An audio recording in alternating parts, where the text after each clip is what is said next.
আমরা যারা প্রবাসী আসলে তাদের কোনো নিজস্ব বাড়ি নেই।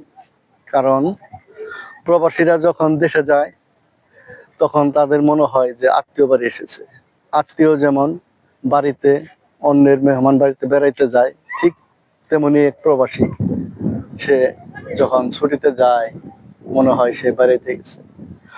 টাকা পয়সা ছাড়া প্রবাসীরা কেউ কখনো ভালোবাসেনি, ভালোবাসে না। যতক্ষণ সে টাকা দিতে পারবে ততক্ষণ সে সবার প্রিয় মানুষ হয়ে থাকবে। মা বাবা ভাই বোন স্ত্রী সন্তান সব প্রবাসীকে ভালোবাসে শুধু টাকার জন্য। প্রবাসী আসলে একটা টাকার মেশিন। প্রবাসীদের কোনো নিজস্ব ঘর বাড়ি কিচ্ছু নেই। ছুটি শেষে তারা আবার চলে আসে সেই প্রবাসে। আসলে প্রবাসীর দুঃখ কষ্ট বোঝার মতো এখনো কেউ হয় নাই, এমনকি তাদের দুঃখ কষ্ট কেউ বুঝেও না।